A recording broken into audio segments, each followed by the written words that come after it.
This is the conspiratorial view of history, as opposed to the accidental view. And it is the conspiratorial view that we shall present in this program.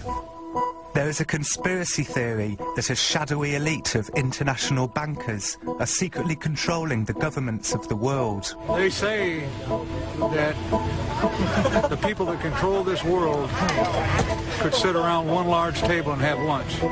The theory goes that these elitists plan to create an all-powerful new world order, a world government that will destroy anyone who disobeys them. It is a theory shared by militiamen and neo-Nazis, and also by an increasing number of mainstream Americans. The message spreads through underground videos and anti-New World Order talk shows. Is there a New World Order? There's a New World Order. Is there a new religion coming? A new religion's coming.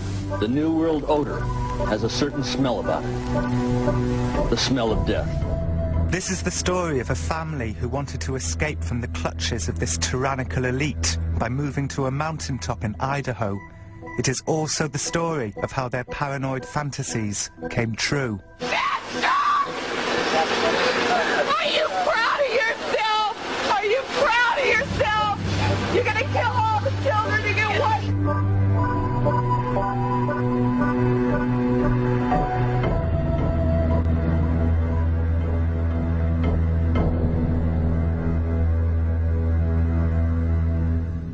I guess I wouldn't give up what I had in my childhood for anything. Like when I was little, I would go out and I could sit and watch, you know, a wasp dig a hole in the ground for hours. And then I'd follow it and it'd go paralyze a worm or a cricket or something and it would drag it into its hole. But the media just portrayed that we were all crazy and had landmines everywhere and all we cared about was guns, I guess. But I mean, I do like guns, I still do.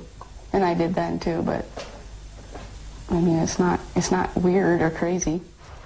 When Rachel Weaver was 2 years old, in the mid-1980s, her parents, Randy and Vicki, moved the family from Iowa City to a mountaintop in Idaho, a place that became known as Ruby Ridge.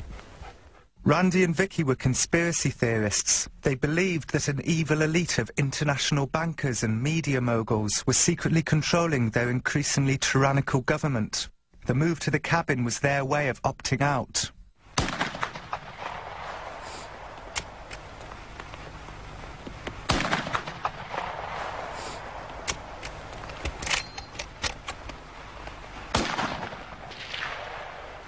Am I hitting it at all, guys?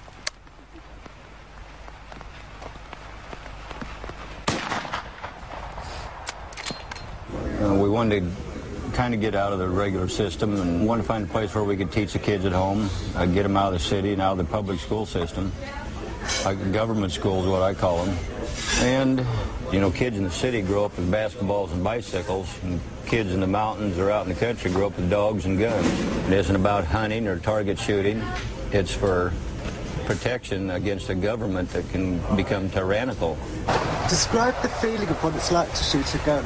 I don't know. See, I really fell in love with this one gun. It's called a 45-70, but it has a really, it's not a hard kick, it's a like lugs you back. I don't know, I think that's what I enjoy most about that gun.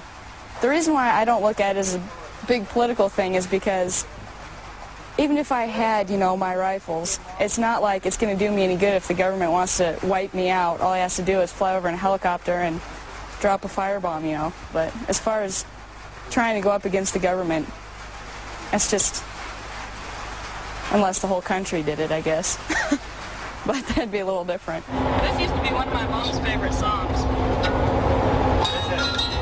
It's that counting the flowers on the wall. That don't bother me at all, that, you know.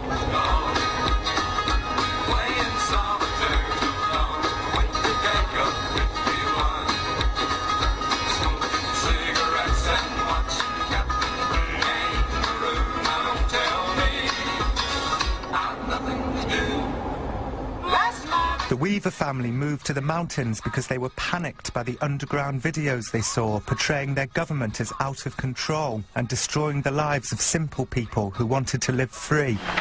When the guns are gone and your freedom lies shattered at your feet, 'tis There's one it will be far too late to save. Why didn't I fight instead of sheepishly retreat? Oh. The family called this shadowy elite the New World Order. They thought that if they couldn't be left alone on top of a mountain in Idaho, where could they be left alone? Some of the things they believed up there might seem crazy, but they were a long way off. Is your land now? Yeah. Yeah, we've been on my land for a little while. This is it. Used to be an outhouse and a woodshed and stuff like right here. Our shed that they confiscated for the evidence used to be about right where that outhouse is. And this is what's left of the house. All the way up to here, I guess, was the living room, and then we had the kitchen, and about right here is where our front door was. Sink was over here on this side. And then above the kitchen was Mom and Dad's bedroom. And then over on that side, above the right-hand part of the living room, was Sarah and I's bedroom, and then on the left was Sam's bedroom. There was Rachel, her parents, her older sister Sarah, and their brother Sam. Later on, Vicki would give birth to a baby, Elishaba, up there.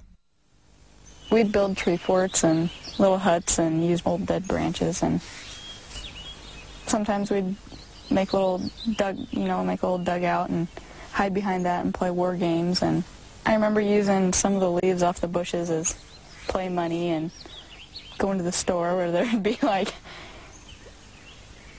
it was really make-believe. Tell me about the war games. Just kind of cowboy. Yeah, just kind of cowboy Indian type things. I believe in searching for, quote, the truth about politics, religion, whatever. I like just to discuss that with people. We always sat around and talked about stuff. I mean, that was like kind of the family, pastime, because we were always together, so we always talked about stuff. One place the Weavers went to discuss politics was Aryan Nations, a hardcore neo-Nazi compound 70 miles from the cabin. Aryan Nations holds summer camps every year, and Randy used to visit, sometimes taking the children along. Aryan Nations are very specific about who they feel is in charge of the New World Order. Who do you believe is in charge of the New World Order? Well, it's the Antichrist Jew, same one that murdered Abel. Do you think all Jews, or just some Jews? All Jews. In other words, it's a blood order. DNA is proving it. But even though quite a lot of the people in power aren't Jewish. No, not. What you're saying is they are trying to say that they're not Jewish, but all the Rothschilds and the Bilderbergers and all the rest of them are racially Jews. We don't really care what religion they have adopted over the centuries, but as a race, they're Jews. So as soon as a Jew marries into a white person's, family, the offspring are Jewish. They just perform every evil on this planet. They're behind every evil thing that goes on. And they control the banking system, and that's what you're talking about, world economics, and that's by that means to control the world. The Weaver family were never as hardcore in their beliefs as the people at Aryan Nations. Randy and Vicki were not obsessed with hating Jews. They were not white supremacists. But they liked the neo-Nazis as people, shared their hatred for the government, and enjoyed their picnic areas and summer camp activities. What I remember is things like the candy hunts and meeting friends in the playground and sitting around a table, and if we meet someone new, we'd hear news stories or something, or old friends would exchange news stories, or... Oh, sorry. The candy hunts. I can't think what you call those. What do you call that when you find... Treasure hunts? Yes, treasure hunts. I didn't feel about him ever maybe being a hardcore, I'm going to run up to the Aryan Nations and Sig Heil, so... Even though they did do that once in a while? Well, apparently. Well, I suppose you could visit. I mean, people have curiosities, but I suppose you could go to investigate and see what they were like and not be like them. It was at Aryan Nations that the Weavers' problems began. The US government had infiltrated the compound, hoping to recruit some of the less hardcore members as undercover informants. They asked Randy to become one. Randy said, no, I don't want to do it. You know, I moved out of the city, up on top of this mountain because you guys are all rotten. I don't want to work with you. I know what you're up to. I don't want to be a part of it. Go away. So then the government, as it is today, decided you can't say no to God, our government, so now we're going to make you serve us. So they sent a infiltrator in that was a snitch for the federal government to become friends with Randy. And you know the story about asking him to saw off 2 shotguns. First he said machine guns. I said, I can't get to no machine guns. He said, well, how about sawed-off shotguns? They're real good. I go, oh, well, no problem. That's easy. He grabs his file and he files it. You know, he saws the barrels off, not knowing he's violating federal law. I totally don't understand why they even came to my dad to ask him to saw off shotguns. It makes no sense to me. It just blows my mind that they didn't even care.